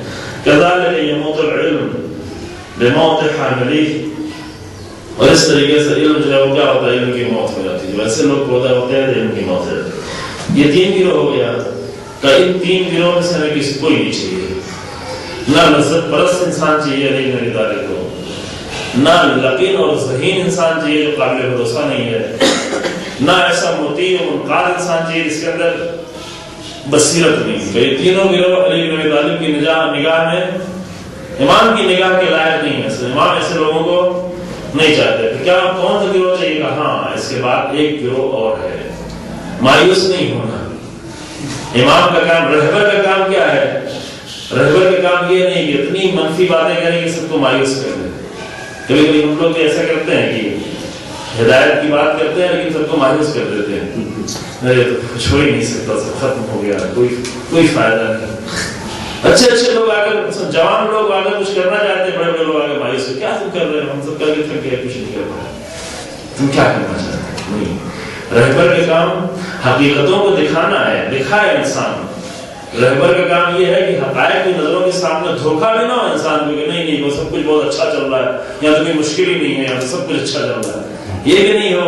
نہیں، مشکلات بھی لا کر دکھائے انسان کو، لیکن مشکلات دکھانے کے بعد مایوس نہیں کرے. مایوس کر دیا تو رہبر نہیں رہے گا، امام نہیں رہے گا. مایوس کرنے والا کبھی بھی رہبر نہیں ہوتا. رہبر یہ ہوتا ہے کہ اللہم بلا، ہاں مگر ہے ایک گروہ ہے، لا تخلو الارض من قائم للہ بحجتہ، اللہ کی زمین ایسے لوگوں سے خالی نہیں جو اللہ کی حجتوں کو قائم کرنے والے. لیکن ایسی باتیں جب ہوں تو آپ کے ذہن میں فوراً ہمارا ذہن فوراً جاتا ہے کسی طرف، نبی اور امام کی طرف. پھر اچھی بات ہے نبی امام کی طرف ذہن جانا، بہت اچھی بات ہے، لیکن اس میں ایک مشکل کیا ہوتی ہے، اپنے آپ کو بالکل ہم آزاد سمجھ لیتے ہیں کہ ہمارے لیے کوئی بات ہی نہیں ہے، یہ تو نبی امام کی بات ہے. یہ ہمارے بزرگان بھی کبھی یہ کام کر دیتے ہیں، اس سے بڑا نقصان ہوتا ہے کہ بہت اچھی اچھی باتوں کو ہم کیا کرتے ہیں، ڈائیورٹ کر دیتے ہیں کسی کی طرف، تو اس سے ہمارا کیا تعلق ہے. یہ جملے تو ائمہ کے لیے کہہ گئے ہیں، نہیں، اس کا سب سے بڑا مصداق ائمہ ہی علیہ السلام ہے، انبیاء ہیں، اولیاء ہیں. لیکن یہ نہیں کہ صرف ان کے لیے یہ بات تھی، نہیں، یہ بات ہر زمانے کے لیے ہے. ہر زمانے میں جو بھی اس راہ پر چل پڑے وہ تھوڑا سا وہ بھی مصداق ہو جاتا ہے. سورج اگر نہیں بن پاتا تو چراغ بن جائے گا. روشنی کا مصداق سورج بھی ہے، لیکن اگر روشنی کے معنی سورج ہے تو یہ غلط ہے، کیونکہ روشنی کے معنی ہم سورج کہہ رہے ہیں تو ٹیوب لائٹ کی روشنی نہیں کہہ پائیں گے، ہے نا. کبھی کبھی یہ غلطی کرتے ہیں کہ فلاں آیت کی تفسیر کیا ہے، اہل بیت علیہ السلام. نہ، آیت کی تفسیر نہیں ہے اہل بیت، آیت کے مصداق اہل بیت علیہ السلام. دونوں میں فرق ہو گیا. آیت کے معنی وہ نہیں ہے، آیت کے مصداق سب سے بڑے مصداق اہل بیت ہے. لیکن اگر میں یہ روشنی کے معنی ہی سورج کے ہیں تو آپ چھوٹے سے چراغ کی روشنی نہیں کہہ پائیں گے، اس ٹیوب لائٹ کی روشنی نہیں کہہ پائیں گے. ہاں، اگر روشنی وہ بھی ہے، وہ بہت بڑی روشنی ہے، سورج بہت بڑی روشنی ہے، لیکن ہاں یہ بھی روشنی ہے. یہ جو ہم نے جملے بتائے ہیں اس میں سب آ سکتے ہیں. ایک جملہ ہے وہ قرآن میں بہت ساری آیتوں سے یہ ظلم کرتے ہیں. امام باقر اسلام نے پوچھا کہ اگر یہ مطلب ہے کہ قرآن کیسے ہدایت کیسے رہا تمہارے لیے؟ قرآن ہدایت ہم ساری آیتوں کو کیا یہ کفر و نفاق کی آیتیں، یہ کافروں کے لیے، منافقوں کے لیے، فلاں کے لیے، فلاں کے لیے. یہ ہدایت کی آیتیں خیر انبیاء کے لیے یا اولیاء کے لیے ہے، ہمارے لیے کیا بچا؟ کیا نہیں، وہ سب ان کے لیے ہے، لیکن وہی سب آپ کے لیے بھی ہے. تو ہے آپ نے ٹھیک ہے، انہیں کے ان کے لیے ہے لیکن آپ کے لیے بھی ہے. کفر کی آیتیں کافروں کے لیے ہیں لیکن آپ کے لیے اس میں عبرتیں ہیں کہ کہیں گروہ کفر میں تو شامل نہیں ہو رہے ہیں. نفاق کی آیتیں منافقوں کے لیے ہیں، ان صفتوں سے جو قرآن نے نفاق کی صفتیں بتائی ہیں اس سے انسان اپنے آپ کو چیک کرتا ہے کہ وہ صفتیں پیدا ہو کے گروہ منافقین میں تو نہیں شامل ہو رہے ہیں. تو یہ گروہ کا تیسرا گروہ ایک ہے، اور اس گروہ کی طرف قرآن کی آیت یہ دعا ہے، یہ دعا انسان کو کرنا چاہیے. دعا بعض جگہوں میں مجلس میں پڑھا گیا اس کے لیے وَجَعَلْنَا لِلْمُتَّقِينَ إِمَامًا. بہت خوبصورت دعا میں سے پروردگار ہمیں بعض دعاؤں کے درمیان بھی ڈالا کہ یہ دعا پڑھا کریں. پروردگار کیا قرار دے؟ وَجَعَلْنَا، پروردگار قرار دے ہم کو متقین کے لیے امام. متقین کے لیے ہمیں امام قرار دے. یعنی کہ ٹھیک ہے، اس کا سب سے بڑا مصداق رسول اللہ کی ذات ہے، شب وفات ہے. سب سے بڑا مصداق علی بن ابی طالب کی ذات ہے، ائمہ علیہ السلام کی ذات ہے. لیکن اس کا مطلب نہیں کہ ائمہ علیہ السلام کی ذات سب سے بڑا اس کا مصداق ہے تو کوئی دوسرا یہ کام نہ کرے، ہدایت کا کام چھوڑ دیا جائے. نہیں، امامت یعنی کیا؟ یعنی ایک آدمی کے لیے اگر ایک انسان ہدایت کر دے تو وہ اس کے لیے کیا کر رہا ہے؟ امامت کا کام کر رہا ہے. ابھی ہم نے امامت کے لفظ کیا کر دیا ہے؟ بالکل محض کسی کے لیے امامت کے لیے استعمال کرتے ہیں، بہت بڑا نہیں. دیکھیں، امام جو 12 کہے جاتے ہیں وہ ایک خاص وجہ اس کی ہے. وجہ یہ ہے کہ مثلا آپ کے 12 امامت کیا رسول اللہ امام نہیں ہے؟ مثلا اگر آپ کے امام 12 ہیں تو رسول اللہ امام نہیں ہے. رسول اللہ بھی امام ہے. جناب ابراہیم امام نہیں ہے، قرآن کہہ رہے ہیں جعل للناس امام. رسول اللہ نے اگر امامت کی ہے، رسول اللہ نے کسی خبر تو نہیں دیا، رسول اللہ کو امام بھی ہے. لیکن 12 امام جو خاص اسناد شریف میں کہا ہے اس کی وجہ کیا ہے؟ اس کی وجہ وہ حدیث رسول اللہ کی ہے البتہ وہ سیکرٹ تھے، اہل بیت بعض لوگوں کو بتاتے تھے، بعض لوگوں سب کو نہیں بتانا، جو لوگ سمجھے انہیں کو بتانا کہ رسول اللہ کے بعد ہمارے 12 جانشین ہوں گے، 12 ہمارے خلیفہ ہوں گے۔ اس 12 ماننے والوں کو اثنا عشری کے نام دیا گیا کہ رسول اللہ کے بعد 12 امام، اس حدیث کی بنیاد پر اثنا عشری ہوگی، امام 12 ہیں اور وہ خاص امام جو منصب والے امام۔ لیکن کوئی بھی انسان کسی کی ہدایت کرنا شروع کر دے، وہ اس کا ہے۔ کوئی انسان کسی کو گمراہ کرنا شروع کر دے، گمراہی کا وہ امام ہو جاتا ہے۔ اصل قرآن کہتا ہے ائمۃ الکفر ہیں، ائمہ امام کی جمع، ائمۃ الکفر کون ہے؟ جو لوگوں کی گمراہی وہ کیا کر رہے ہیں، لے جا رہے ہیں اس کی طرف۔ یعنی امام کے معنی جب بھی کچھ لوگ آگے چلنے لگے، ان کے پیچھے کچھ لوگ چل پڑے۔ امام امامہ یعنی آگے چلنے والا، خلفہ یعنی پیچھے ہے، خلفہ خلیفہ اسے بنایا، یعنی کسی کے بعد جب کوئی آئے ہو جاتا ہے خلیفہ۔ امام خلیفہ بات کے اعتبار سے ہوتا ہے کہ کوئی کسی کا اگر خلیفہ بنے یعنی اس کے پیچھے آیا ہے، اس کی ذمہ داری کو سنبھال لیا ہے۔ امام اس اعتبار سے کہتے ہیں کوئی آگے آگے چل رہا ہے، اس کے پیچھے پیچھے کچھ لوگ چل رہے ہیں، ان پیچھے والے لوگوں کو وہ ہو جاتا ہے امام۔ جیسے انبیاء کے لیے کیا کیے، وَنَجْعَلْهُمْ أَئِمَّةً يَهْدُونَ بِأَمْرِنَا، ہم نے ان سب کو ائمہ قرار دیا، تمام انبیاء کو کہا کہ یہ سب ہمارے امام تھے، یہ سب یہ ہمارے طرف سے امام تھے تاکہ لوگوں کو ہدایت کرے ہمارے امر کی طرف۔ تو وہ 12 امام کی ایک خاص اصطلاح ہے رسول اللہ کی اس حدیث کی بنیاد پر۔ تو جو میں آپ نے تو اس کا مطلب نہیں امام کا لفظ جہاں استعمال ہو۔ اذان کا وقت نہیں ہو رہا ہے، 5 منٹ اذان ہو رہی ہے۔ اچھا شروع ہو گئی، ہم تمام کرنے والوں پروگرام سے پہلے 1-2 منٹ ہے اپنی اذان کو۔ اچھا میری چند جملہ پورا کر دیں، بھائی ہم وقت پہ پہنچ جائیں گے۔ امام نے کہا فرمایا، ہاں امام نے فرمایا اللہم بلا لا تخلو الارض من قائم للہ حجت، اللہ کی زمین خالی نہیں حجت خدا سے۔ ان سب کو دیکھ کے مایوس نہیں ہو جانا، اپنے آپ کو گیا کہ کنارے کا ہم کچھ نہیں کر سکتے، نہیں، اللہ کی زمین ایسے لوگوں سے ہے، اما ظاہر مشہورا او خائفا مغمورا، یا وہ ظاہر ہو چکے ہیں، مشہور ہیں، یا کسی بنیاد پر بھی خوف کی بنیاد پر وہ نہیں بول رہے ہیں۔ خوف ایسا نہیں، عوام کا خوف نہیں، ابھی ہم لوگوں نے عوام کی خوف کو سب سے بڑا خوف سمجھا، بول نہیں رہے۔ اس زمانے میں کچھ خوف تھے کہ اس کی بنیاد پر قتل کر دیا جاتا تھا، اس بنیاد پر کبھی کبھی خاموشی اختیار کی جاتی تھی۔ کیوں ایسا؟ لِأَلَّا تَبْطُلَ حُجَجُ اللَّهِ بِبَيِّنَاتِهِ، تاکہ اللہ کی حجت اور اللہ کی بینات باطل نہ ہو جائے۔ اللہ کی حجت اس لیے نہیں کہ آگے ختم ہو گئی خالی ثواب پڑھ کے لیے، نہ وہ آئیں ان کا نفاذ ہو، معاشرے میں آئیں۔ وَكَمْ زَاوَعِينَا أُولَٰئِكَ، کتنے ہیں یہ لوگ، کہاں ہیں یہ لوگ؟ امام ڈھونڈ رہے ہیں، آج بھی علی بن ابی طالب کہہ رہے ہیں کہاں ہیں یہ لوگ، اللہ کی حجتوں کو قائم کرنے والے لوگ کہاں ہیں، کس سرزمین پہ ہیں، کہاں ہیں؟ ظاہر کریں اپنے آپ کو، جن کے ذریعے سے اللہ کی حجتیں قائم ہوں۔ وَاللَّهِ لَأَقَلُّونَ عَدَدًا، ٹھیک ہے، مجھے امام کو بھی معلوم ہے کہ تعداد کے حساب سے بہت زیادہ نہیں ہے، تعداد کے کم ہونے سے انسان کو گھبرانا نہیں چاہیے۔ امام خود ہی کہہ رہے ہیں کہ یہ لوگ تعداد کے حساب سے، خدا کی قسم، امام کہہ رہے ہیں واللہ اولئک واللہ، وہ لوگ خدا کی قسم، وہ لوگ الاقلون عددا، تعداد میں بہت کم ہے، لیکن والعاظمون عند اللہ قدر، اللہ کے نزدیک ان کی قدر بہت زیادہ ہے۔ اللہ کے نزدیک جو اگر اللہ کی حجتوں کو قائم کر رہے ہیں، اللہ کے دین کو زندہ کر رہے ہیں، اللہ کے نزدیک ان کی قدر بہت زیادہ ہے۔ یحفظ اللہ بہم حججہ، اللہ ان کے ذریعے سے اپنی حجتوں کو محفوظ کرتا ہے، وہ بینات اپنے دلیلوں کو محفوظ کرتا ہے، حتی یودعوها نظراء، حتیٰ کہ وہ لوگ آگر اپنے جیسے دوسرے لوگوں کے حوالے کر دیتے ہیں۔ ایک گروہ جاتا ہے دوسرے کے حوالے ذمہ داریاں کر کے، دوسرا گروہ اس کام کو سنبھال لیتا ہے۔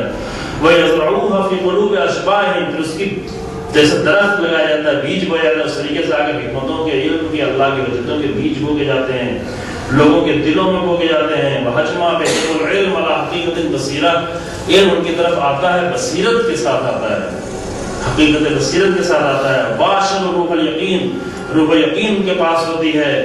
وَاسْتَلَانُوا مَسْتَرْعَوْهُ الْمُتْرَفُونَ، اور وہ جس چیز سے دولت مند، مترف، آرام پسند لوگ جس سے بھاگ رہے ہوتے ہیں، اس کو وہ نرم سمجھتے ہیں، ان سختیوں سے وہ بھاگتے ہیں، وہ سختیوں کو نرم سمجھتے ہیں۔ یہ بہت اہم صفتیں ہیں۔ وَآنَسُوا بِمَسْتَوْحَشَ مِنْهُ الْجَاهِلُونَ، جس چیزوں سے جاہل لوگ وحشت کرتے ہیں، خوف کھاتے ہیں، وہ ان چیزوں سے مانوس ہو جاتے ہیں، وہ اکیلے ہو جاتے ہیں معاشرے میں. جاہل لوگ کچھ اور کر رہے ہوتے ہیں، جاہل لوگ کسی اور چیز سے مانوس ہوتے ہیں، لیکن وہ کچھ اور کر رہے ہوتے ہیں. ان کا کام ہی الگ ہوتا ہے، البتہ ان کے لیے کام کر رہے ہوتے ہیں. اپنے آپ کو مغرور نہیں سمجھتے، مغرور ہو کے اپنے آپ کو جدا نہیں کر لیتے، لیکن جاہلوں کی ہدایت کرنے کی کوشش کرتے ہیں. لوگوں کے درمیان میں ہوتے ہیں، تنہا ہوتے ہیں، لیکن لوگوں کے درمیان میں ہوتے ہیں. ان کی صفت یہ ہوتی ہے وَصَحِبُ الدُّنْيَا بِأَبْدَانٍ أَرْوَاحُهَا مُعَلَّقَةٌ بِالْمَحَلِّ الْأَعْلَىٰ. ان کے جسم دنیا میں ہوتے ہیں، لیکن ان کے روحیں محل اعلیٰ میں اٹکی ہوتی ہیں، ادھر جانا چاہتے ہیں. اولئک خلفاء اللہ فی ارضہ، وہی اصل میں اللہ کے خلیفہ. خلیفہ صرف بعض لوگوں کے لیے نہیں ہے، خلافت مقام انسانی ہے. جناب آدم کی خلافت ہے مقام، ہر انسان کسی نہ کسی حد تک اپنے آپ کو خلافت کے مقام میں لے جاتا ہے. جتنا آگے بڑھے اتنا وہ خلیفہ خدا بن سکتا ہے، البتہ عہدے کے حساب سے کچھ لوگ ہیں. بس تمام گفتگو اولئک خلفاء اللہ فی ارضہ والدعاۃ الی دینہ، اللہ کے دین کی طرف دعوت دینے والے ہیں. پھر امام نے آخری جملہ کہا آہ آہ شوقا الی رؤیتہم، آہ آہ کتنا دیدار، حسرت دیدار. کچھ لوگ ایسے ہیں زمانے میں جس کے ابھی ہم لوگ آرزو کرتے ہیں کاش کے امام سے ملاقات ہو جائے، کاش کے امام سے ملاقات ہو جائے. امام خود ہی کہتے ہیں آہ آہ حسرتاً شوقا الی رؤیتہم. جو یہ کام جو کرتے ہیں، جو اللہ کے دین کو آ کر زندہ کرتے ہیں، جو اللہ کی حجتوں کو آ کر زندہ کرتے ہیں، امیر المومنین صلی اللہ علیہ وسلم حسرت کر رہے ہیں کہ کتنا مجھے شوق ہے ان کے دیدار کا. میں خود ان کا دیدار کرنا چاہتا ہوں، میں خود ان سے ملنا چاہتا ہوں. یہ کام انسان کرنا شروع کر دے. علی بن ابی طالب آج سے مل رہے ہیں، آج اس سے حسرت کر رہے ہیں. پھر اس کو انصرف یا کمیل الشیطان، اے کمیل تمہارا دل چاہے تو واپس لوٹ جاؤ، تمہارا دل چاہے تو واپس جا سکتے ہیں. بعض لوگوں کے دل چاہے تو اللہم صلی الحمد للہ رب العالمین، صلی اللہ علیہ وسلم وعلی آلہ